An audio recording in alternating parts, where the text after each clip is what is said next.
내가 내 몸에 있는 피까지도 바친 것을 25년 세월 해왔는데 막상 딱 나올 때 보니까 짐으로 따져보면 바나나 3박스밖에 안 되고요.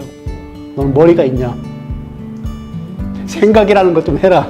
가족들이 모르면 견뎌가는 것 같아요. 이 6개월 사이에 9천만 원 정도 벌었고요. 이거 합하면은 이 잠깐 사이에 그 1억대 소득은 한 것 같아요. 이 세 가지들을 우리 월급쟁이님들이 착각을 하고 있는 거예요. 직원으로 시작을 하되 나중에는 직원으로는 살지 마라 이런 얘기를 해준 거죠. 회사는 사랑하지 마라. 회사하고 밀당을 해라. 반대로 가족은 사랑해야 할 대상이지 밀당의 대상이 아닌데 가난이 불편한 것이 아니라 부끄러운 것이라는 글 속에서는 가난한 소년인 아버지가 보였다. 잠깐 멈춰야 될 것 같아.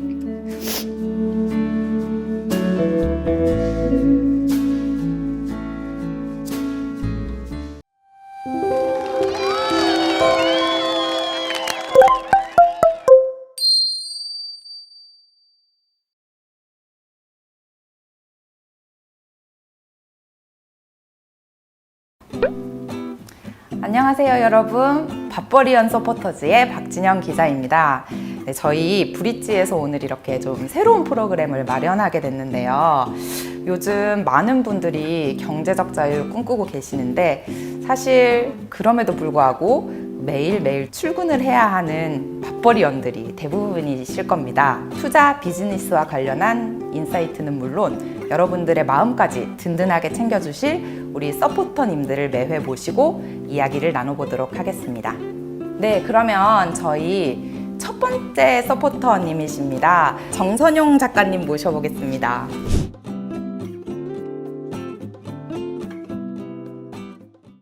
작가님 안녕하세요. 예, 안녕하세요. 직장에서 퇴직하신 게 보니까 지난해 9월 30일이더라고요. 예. 이제 딱 거의 1년 정도가 되신 건데 25년간 다니던 회사에서 이제 퇴직 통보를 그때 예. 받으셨다고 들었어요. 예. 충격이 굉장히 컸다 이렇게 전해 들었는데 예. 직장생활 하고 있을 때에는 그 안에 있던 것들이 모든 거라는 생각을 가지고서 살아가기 때문에 퇴직 통보를 딱 받는 순간에 사회적 죽음을 경험하는 것 같아요. 그 사회적 죽음이라면 이 사회에서 개인이 혼자만 별도의 어떤 섬에 유배되는 듯한 이런 느낌? 나란 존재가 이 사회에서 전혀 의미가 없는 존재인가 하는 그런 의문들을 갖고서 25년을 몸담았으면 그 안에 제 땀, 눈물, 어쩌면 내가 내 몸에 있는 피까지도 바친 것을 25년 세월 해왔는데 막상 딱 나올 때 보니까 짐으로 따져보면 바나나 3박스밖에 안 되고요. 그리고 또 돌아서 딱 나오니까 다시 그 내가 일하는 곳을 바라보니까 거기는 정상적으로 흘러가고 있더라고요. 그러니까 나란 존재가 이미 다 지워져 버린 모습, 그걸 다 보니까 그래서 그때 많이 힘들었던 것 같아요. 직장인 시절은 어땠는지가 좀 궁금해요. 그 나의 아저씨에 보면은 박동훈 부장은 바라보고 있으면 성실한 무기 진역수 같다. 그러니까 감옥에 갇혀 있는 사람 같다. 이런 얘기를 해요. 열심히 성실하게 일은 했는데 돌이켜서 돌아보니까 그 직장 생활이 25년의 감옥 속에 갇혀 있던 성실한 무기 진영수. 이 앞에서 성실한 말이 중요해요. 성실한. 네. 네. 굉장히 전 성실하게 일은 했어요. 일만. 그때는 그게 최선을 다한 네. 거라고 물론 생각을 했었을 거고 네. 그러면 좀 특히 가장 힘들었던 순간이 네. 어떤 순간들이 있을지. 그 직장 생활하면서 제가 굉장히 심한 얘기도 들은 적이 있는 것 같아요. 어떤 얘기냐면 너는 머리가 있냐? 생각이라는 것 좀 해라. 기자님도 들어보셨나요? 뭐 머리가 그 표현은 아닌 것 같은데 네. 그와 유사한 다양한 모욕들이 저에게도 있었죠. 네. 네. 그런 얘기를 듣는 순간에 이 욕값이 내 월급값이다. 근데 그 욕값을 라고 생각하면서 얼굴을 받아가면서 생활하면서도 견딜 수 있는 힘은 그건 것 같아요. 가족들이 모르는 거. 내가 이러고 있는 거. 나 마음이 너무 아팠어. 가족들이 모르면 견뎌가는 것 같아요. 근데 가족들이 알면은 더 이상 이제 직장 생활을 못 하게 되죠. 그러니까 우리 아들이 내 아내가 내가 벌어오는 이 뭐 500만 원의 월급이 이런 욕을 받아가면서 머리가 있냐 없냐를 얘기 들어가면서 받아오는 돈이라는 걸 알게 되면 내가 너무 슬픈 것 같아요. 근데 모르기 때문에 그래도 그 자리에서 견뎌가면서 참아오는 것 같아요. 그건 가족을 위한 거겠죠. 아, 진짜 우리 밥벌이원들이 이렇게 삽니다. 아마 굉장히 공감하시는 분들이 많을 것 같아요. 예. 내가 밥벌이원으로 사는 동안 내가 예. 퇴직하고 나서야 알았다. 예. 참 이렇게 했으면 좋았을 텐데 내지는 이렇게 했던 것이 굉장히 후회된다라는 부분이 있으실까요? 예. 제가 이 책을 쓰게 된 가장 큰 이유 중에 하나도 그건 것 같아요. 저는 일만 하고 근로소득이 주는 그 달콤함에 그냥 젖어서 계속 일만 해봤지 자본소득을 확보할 수 있는 다른 방안들에 대한 준비를 안 했던 것들이 사실 후회가 돼요. 만약에 다른 누군가한테 당신이 직장생활 하려면 할 때 어떻게 해야 된다 그러면 저는 근로소득에만 의존하지 말고 자본소득을 얻을 수 있는 방법들을 직장생활 하는 동안에 철저하게 준비하라고 이 얘기를 해주고 싶어요. 지금은 예. 퇴직하신 지 예. 불과 예. 1년도 채 지나지 않았는데 좀 어떤 활동을 하고 계시고 예. 어떻게 또 심리적으로 변하셨고 예. 또 뭐 소득은 또 어떻게 바뀌셨는지 궁금합니다. 가장 궁금한 것부터 순서대로 얘기해 드릴게요. 소득은 이 베스트셀러 작가가 되면서 흔히 말하는 이제 문화자본가가 된 거죠. 저작권료를 받는. 저희가 보통 이제 저작권료가 10%가 되거든요. 지금 한 6만 권이 팔렸어요. 대충 한 9천만 원 정도? 이 6개월 사이에 9천만 원 정도 벌었고요. 강연도 베스트셀러가 되는 바람에 좀 시간당 단가가 좀 많이 높아져서 그 강연으로 해가지고 한 2천만 원 정도 번 것 같아요. 저희는 많이 못 드렸는데 몸값이 비싸신 분을 이거 합하면은 이 잠깐 사이에 그 1억대 소득은 한 것 같아요. 이렇게 인생이 그야말로 확 바뀔 거라고는 생각도 네. 못 하셨겠어요. 내가 하고 싶은 일을 하면서 기본적인 내 소득을 네. 벌고 있다는 것 자체가 지금의 내가 돈 벌고 있는 방식은 예전에는 근로소득이었다면 지금은 사실은 문화자본가로서의 소득을 벌고 있는 거잖아요. 소득의 새로운 파이프라인이 네. 이제 구축이 된 거니까 여기를 기반으로 해서 더 뻗어나갈 수 있는 부분들을 이제 구축을 했다고 보면 되죠. 그걸 짧게 1년 사이에 이루었다는 게 저도 놀라워요, 솔직하게. 운이 좋았다라고도 말씀을 할 수 예. 있겠죠? 네, 어떤 부분에서는. 예, 그렇죠. 네, 네. 뭐 제가 이 나이 먹고 와서 보니까 운칠기삼은 어쩔 수 없는 것 같아요. 운칠기삼은 어쩔 수 없고 다만 기산물을 갖다 가지기 위해서 제가 그래도 글쓰기에 대한 노력을 했던 거. 어떻게 내가 매일 글을 써야겠다 이런 결심이 섰는지도 굉장히 궁금해요. 제가 중학교 1학년 때 저희 형이 갑자기 한라산 등반도 중에 죽었어요. 그러니까 우리 형이 굉장히 천재였어요. 서울대 치의대를 다니다가 그때 등반도 중에 갑자기 죽으니까 그때 감수성이 가장 예민한 중학교 시절에 방황을 하면서 제가 했던 것들이 뭐냐면 그냥 책 읽고 글 쓰는 거였어요. 학교 공부보다는 책 읽고 글 쓰는 거에 거의 할애한 시간이 훨씬 더 많았다고 보면 되죠. 그래서 퇴직하고 난 다음에 제가 바로 글쓰기를 한 거거든요. 9월 30일 날 퇴직하고 10월 1일부터 글쓰기를 했으니까 10월 1일부터 한 편씩 해서 11월 22일까지 50편을 단숨에 써내갔으니까 그렇게 쓸 수 있었던 힘은 아마 그때 중학교 때부터 읽고 쓰고 해왔던 이 부분들이 영향이 있었던 것 같아요. 우리 밥벌이원님들이 예. 꼭 알았으면 정말 이것만큼은 예. 당부해주고 싶다고 하는 세 가지를 꼽자면 예. 어떤 것들이 있을까요?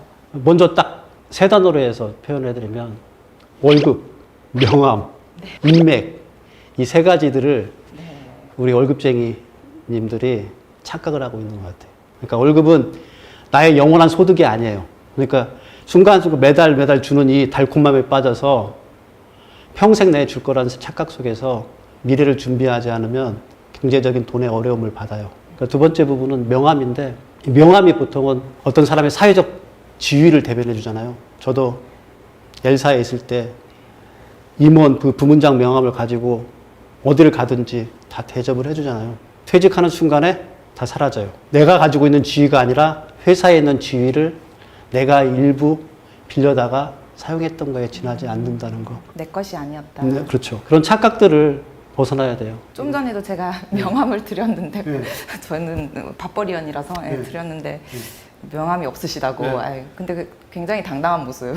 저 자체가 명함이 이제 되어가고 있는 오. 거니까. 세 번째가 더 중요해요. 인맥이 다 사라져요. 직장에 다니고 회사에 다니고 있을 때 인맥들이 나중에 영원히 나의 인적 네트워크로 작용해서 내가 살아가는데 도움이 될 거라고 생각하는데 사실은 직장을 퇴직하는 순간에 거기 90% 이상 저를 경우를 보니까 거의 한 99%가 다 사라지더라고요. 이 세 가지 사실을 좀 깨닫고 이 세 가지 사실 이외에 나란 사람을 존재를 만들어낼 수 있는 보이지 않는 명함을 만들어야 되는 일들을 좀 준비해야 되고요. 소득의 파이프라인이 새롭게 구축해야 되는 부분들을 그때 고민해야 돼요. 인맥마저도 단순하게 직장 내에 가지고 있는 인적 네트워크만이 아니라 앞으로 생각하고 있는 방향에 대한 것들이 결합되어진 인적 네트워크를 갖다가 사전에 직장에서 준비해야만이 퇴직하고 난 이후에 이 모든 것이 다 사라지는 순간에 새롭게 자기를 바닥에서 끌어올릴 수 있는 힘들을 갖다 얻게 되는 것 같아요. 나훈아는 자본소득, 네. 그리고 남진은 근로소득이라고 이렇게 표현을 하셨는데 네. 어떤 뜻인지 한번. 네. 제가 그 퇴직한 날이 작년도 9월 30일 날이잖아요. 그 9월 30일 날 혹시 기억하실지 모르는데 대한민국 어게인 쇼 그 나훈아가 했었어요. 아, 기억나요. 예, 그때 거의 센세이션이 일어났잖아요. 테스 형. 예, 테스 형 나오고 청바지 찢어진 청바지에다가 네. 그 나훈아 그 형님 표정 있잖아요. 떠올랐어요. 굉장히. 네. 이런 표정으로 3시간 동안 그 공연을 하는데 나중에 얘기 들어보니까 출연료 이거 하나도 안 받았다고 그러더라고요. 조건은 딱 하나였대요. 내 마음대로 이 공연을 만들겠다. 아니, 그러면 이 사람은 어떻게 이걸 만들어 갔을까 생각해 보니까 대한민국이 손가락 안에 꼽는 저작권료 가지고 있더라고요, 그분은. 그러니까 굳이 공연을 통해서 돈을 벌 필요도 없고요. TV나 공중파에 나가서 출연해서 돈을 벌 필요가 없는 거예요. 그러니까 자기가 하고 싶은 예술 자기답게 해나갈 수 있게 그렇게 힘을 갖는 거예요. 근데 채널을 살짝 돌려서 보니까 남진 같은 시간에? 예, 채널 살다 보니까 남진이 분이 트로트 심사위원을 나와가지고 열심히 하고 있더라고요. 그러니까 트로트 심사위원이 나왔다는 얘기는 트로트 심사위원을 통해 가지고 근로소득을 벌고 있는 거잖아요. 네. 물론 그 남진 그분이 돈이 많아서 후배들을 위해 사고 있는 거 알아요. 근데 어쨌든 돈을 받았다는 얘기는 그건 근로소득을 번 거예요. 그래서 누구는 근로소득을 보고 있고 누구는 자본소득을 가지고 폼나게 예술하고 있고 아들아 너가 앞으로 살아가려고 그러면 어떤 삶을 살고 싶으냐? 문화자본가로 살고 싶으니 아니면 근로자로 살고 싶으니 너가 늙어서 70, 80 될 때까지 계속 근로를 하는 그런 근로소득자가 되겠니? 아니면 자기가 하고 싶은 일을 꾸준하게 해가면서 그 이후에는 이 인생을 갖다가 마음껏 즐길 수 있는 그런 자본소득가로 살아가겠니? 이런 비유를 통해 가지고 설명해 준 거예요. 남진님은 하필 그 시간대에 나오셔가지고 약간 의문의 일패를 남일 같지가 않고. 너는 근로자로만 살지 말고 그래서 직원으로만 살지 말고 직원으로 시작을 하되 나중에는 직원으로는 살지 마라 이런 얘기를 해준 거죠. 작가님이 퇴직을 하고 나서도 조금 이렇게 예술 활동을 당차게 하실 수 있었던 이유 중에 하나가 부동산 투자를 통해서 자산이 꽤 이제 구축되어 있는 걸로 제가 들었습니다. 그 와이프분을 잘 만나셔서 아 이게 또 운이에요. 그 작가님이 등장한 여러 콘텐츠들을 보니 이런 댓글이 많더라고요. 이 작가님 말고 와이프분을 모셔라 그런 얘기가 있을 정도로 어떻게 투자를 해오셨는지, 그 지금 자산 현황은 또 어떻게 되시는지 그런 것들 좀 여쭤보고 싶습니다. 결론부터 좀 얘기해드리고 하는 게 편할까요? 지금 제가 한 50억 정도 됩니다. 부동산 자산이요? 다 포함해가지고 순자산이 한 50억 정도 돼요. 가장 많은 역할을 했던 건 부동산이니까 그 부동산에 대해서 좀 설명을 해드릴게요. 작가님이 임원이셨지만 그래도 50억 자산을 구축하기는 밥벌이원들의 월급으로는 굉장히 어려웠을 것 같거든요. 한번 들어보겠습니다. 1997년도에 제가 고덕동에 있는 반지하 2,500만 원짜리 전세에서 시작을 했어요. 97년도에 2,500만 원이 지금 순자산 50억이니까 어마어마하게 자산 증식을 한 거죠. 근데 거기에 역할을 했던 것들이 뭐냐면 제가 순수하게 제가 월급을 근로소득을 벌어가지고 했던 건 한 6억 정도예요. 나머지는 사실은 부동산에 투자해서 부동산에 의해서 자산이 증식된 게 나머지 부분들이 굉장히 커요. 97년도에 2,500만 원짜리 그 반지하에서 시작하면서 와이프가 저한테 그런 얘기 하더라고요. 월급 받는 거에 무조건 월에 얼마를 받든지 중요한 게 아니고 200만 원씩을 저축해서 10년 동안 2억을 모으자. 그 2억을 모아서 아파트를 사자. 그 당시 그 시세를 제가 잘 예, 몰라서 예. 그러는데 지금도 200만 원을 저축하는 거는 예. 정말 쉽지 않은 일인 것 같거든요. 제가 보통 월급으로 250만 원 정도 그때 받았는데 그 250만 원 중에 200만 원을 무조건 하겠다고 했는데 처음에는 잘 지키지를 못했어요. 근데 제가 월급이 올라가면서 뒤에는 평균적으로 200만 원씩은 계속 저축을 해서 그래서 2007년도에 2억을 모았고요. 1억 8천을 대출을 받아서 그때 아파트를 3억 8천짜리를 샀죠. 그 아파트는 지금도 가지고 있어요. 뭐 지금 시가가 얼마인지는 상상에 맡길게요. 어디에 있는 아파트예요? 저희 고덕동에 있는 아파트입니다. 10년 동안 다시 2억을 모으자 5년 만에 2억을 다 모았어요. 그 뒤에는. 내가 월급이 좀 올라가서. 이번에 이제 갭 투자를 해가지고. 5년 만에 2억도 진짜 모으기가 쉬운 게 아니거든요. 그래서 와이프를 여기 이 자리에 모시겠다는 사람들이 많은 이유가. 지금 본인 이야기 같이 하시는 이 모든 게 다 사모님 이야기잖아요. 네, 와이프 얘기예요. 재건축으로만 투자했어요. 살기는 불편하더라도 투자 가치는 있잖아요. 이미 안전진단을 다 통과했기 때문에 이제 재건축이 실질적으로 진행되고 나면 여기서 또 그만큼의 자산이 또 커지겠죠. 다 재건축 아파트였던 예, 거예요. 세 채가 다 재건축 아파트. 지난해 예. 매입하셨던 건 또 추가적인 예. 거예요? 그럼 총 4채? 만약에 내가 직장 생활만 그렇게 했다 그러면 한 6억 정도를 가지고 있어 집 한 채 정도 가지고 있는 게 저의 전부였을 거예요. 말씀을 듣다 예. 보니까 궁금해지는 게 그때는 200 월급을 네. 모아서 예. 그렇게 투자와 재투자를 하시면서 네. 그 정도 자산을 일구는 게 가능했었는데 예. 요즘은 또 예. 아파트 시세가 또 훨씬 예. 더 비싸졌잖아요. 예. 예. 맞벌이형들의 월급으로 예. 투자를 하는 게 가능을 할까요? 그래서 그 정도 자산 예. 규모를 형성하는 게 가능할지 그러니까- 시대가 다른 것은 아닌가? 불안이 많은 분들이 계실 거예요. 지금 기자님 말씀이 가장 정확하고 지금 그래서 좀 제 아들이 안타까운 게 그런 거예요. 1997년도에 초임자들 연봉이 대충 한 2천만 원 정도 였어요. 평균적으로. 지금 대졸 초임자 연봉이 아마 평균적으로 한 3,400 정도? 이렇게 될 거예요. 그러면 그때에 비해서 한 70% 월급은 상승한 거잖아요. 네, 근데 물가도 그만큼 상승했겠죠. 근데 물가는 상승했고 거기다 또 가장 중요한 게 뭐냐면 부동산 자산들이 아파트들이 그럼 그때 대비해서 지금 얼마나 올랐느냐 평균적만 보더라도 1억짜리가 최소 5억이에요. 그럼 500% 이상이 올라간 거예요. 그러니까 근로소득의 갭이 많이 벌어져서 사실 그게 제일 안타까운 거예요. 여전히 무주택자인 분들의 고민이 굉장히 깊은데 예. 어떻게 하셨으면 좋겠다라고 조언하실 만한 부분이 있으실지. 예. 어떤 방법을 통하든지 자기 집은 가지는 게 좋은 것 같아요. 그런 목표를 가지고 시작을 해야 돼요. 목표점은 10년이든 15년이든지 해서 근로소득이 있는 그 내에서는 자기 집을 가지겠다는 그 목표를 세워놓고 난 시작했으면 좋겠어요. 우리가 앞으로 아무리 뭐 집값이 떨어진다 이런 얘기를 아무리 간다 하더라도 기본적인 집값은 내가 살 집값은 그대로 그 가치는 유지가 된다고 보시면 돼요. 지금 10% 떨어졌다가 다시 또 10% 이상 다 올라가요. 10년이나 20년을 놓고 보면. 네, 그래서 네, 네. 일시적으로 떨어지는 것들 때문에 지금 집을 사는 걸 갖다가 뒤로 유보해야 되겠다 이런 생각을 가질 필요는 없고요. 지금 정확하게 목표를 세워서 차근차근 준비해서 우리처럼 하는 게 월급쟁이가 할 수 있는 가장 저는 안정적인 방식의 투자가 저희가 했던 방식인 것 같아요. 저축을 해서 저축한 돈을 레버리지 이용할 때는 저축이 어느 정도 종잣돈이 쌓였을 때 레버리지 이용하고 이렇게 해갔으면 좋겠어요. 여러 가지 투자 방식들이 있잖아요. 예. 뭐 주식을 하는 분들도 예. 계시고 요즘 비트코인 예. 하시는 분들도 계시고 부동산 뭐 예. 다양한데. 예. 주식 투자나 네네. 그런 일반적으로 뭐 채권 투자냐 아니면 다른 투자들의 방식에 대해서 폄하하는 투자들 얘기하는 게 아니라 사실은 어려워요. 제가 뭐 폄하하는 게 아니라 우리나라 기업 중에 부동산 자본으로 해서 자산 증식 안 한 기업이 있나요? 대부분이 다 사실은 부동산 자산으로 해서 네네. 기반을 다 갖춰가게 할 수 있어요. 그만큼 안정적인 방법이고 쉽게 할 수 있는 부분이에요. 개인이 직장 일을 하면서 사실 부동산 공부하기 쉽지 않아요. 누구한테 소스 줬으면 그거 받아가지고 투자하고 이거는 백천백패예요. 마음이 급하다 예, 보면. 기울어진 운동장이에요. 큰 기관 투자자들한테 기울어진 운동장이기 때문에 제가 했던 게 유통회사니까 유통회사들이 재테크를 많이 해요.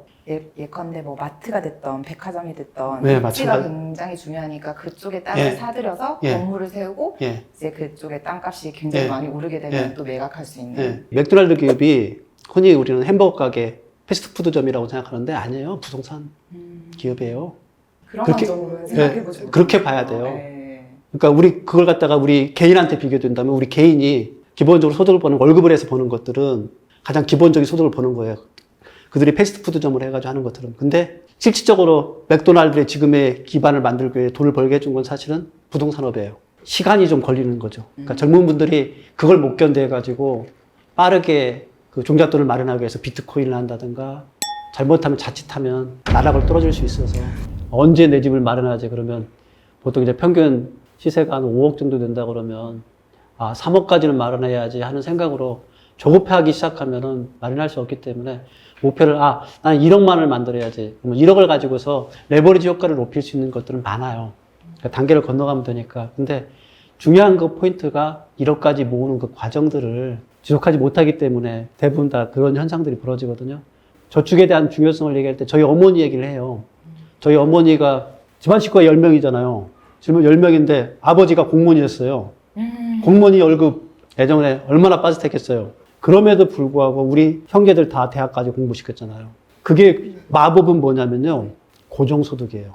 매달 나오는 거 가지고 어머니는 그래서 저한테 늘 얘기해 주는 게 고정소득이 있을 때는 어떻게 하든지 모아갈 수 있고 어떻게 하든지 생활해 나갈 수 있다. 그래서 고정소득을 가지시는 우리 젊은 세대분들은 이런 마음을 가지고 목표를 가지고 가져간다면 할 수 있어요. 근로소득을 또 무시할 수 없는 이유이기도 하겠어요. 그렇죠. 네. 근로소득이 고정소득을 준다는 부분에서는 굉장히 매력적인 소득이에요. 자본소득으로 나아가는 1단계라고도 할 수 있겠네요. 그래서 직원으로 시작해라. 이 책 앞에 카피에 제가 직원으로 시작해라. 그러나 직원으로 살지 마라고 할 때 직원으로 시작하라고 했던 가장 큰 이유가 바로 직원이 고정소득을 가지고 있기 때문에 그렇습니다. 고정소득을 가지고 있다는 건 크고 작음이 중요한 게 아니라 내 생활을 그 소득에 맞춰서 구조화시킬 수 있어요. 요즘 젊은 분들도 좀 힘들게 가긴 하겠지만 10년 내에 충분히 자기 집은 보유할 수 있다고 생각합니다. 특히 자기 집을 가지라고 가장 하는 큰 이유가 뭐냐면요. 주거 비용이 너무 많이 들어가요. 그러니까 젊은 사람들이 집을 갖기 이전까지는 다 주거 비용으로 한 70%를 쓰게 될 수밖에 없어요. 그래서 그런 부분들을 최소한으로 줄이기 위해서 10년 내까지 좀 힘들게 해서 내 집을 마련했고 그 다음부터 새로운 자기 소득 구조를 설계하는 방식으로 나아간다 그러면 그게 좋을 것 같아요. 제가 이제 책에서 읽은 구절인데 작가님 책에서 예. 일맥상통하는 부분도 있는 것 같아요. 이게 뭐 자본소득으로 나아가기 전에도 그렇고 예. 직장 생활을 해 나가는 데 있어서도 그렇고 예. 이런 말이 있더라고요. 그 전에 우선은 견뎌야 한다. 예. 모든 성공은 고통이라는 죽음의 언덕을 건널 수밖에 없다. 예. 그 구간에서는 예. 떨어지지 않고 예. 그냥 버티는 것이 최선이다. 네. 그러니까 내 아들이 나처럼 욕값을 들어가면서 월급을 벌는 그런 생활을 하지 않았으면 좋겠다는 생각 때문에 그래서 아들아 돈 공부해야 된다. 경제 구조가 어떻게 흘러가는지 이 돈이 어떻게 만들어지는지 알고 대비라도 하면서 예. 직장 생활을 하는 것과는 다르다. 그렇죠.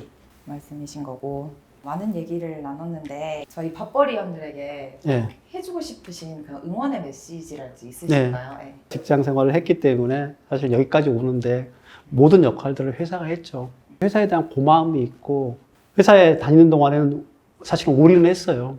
올인했는데 지금 이제 퇴직하고 나서 보니까 지금 새롭게 하고 있는 분들한테는 이런 얘기는 해드리고 싶어요. 회사는 사랑하지 마라.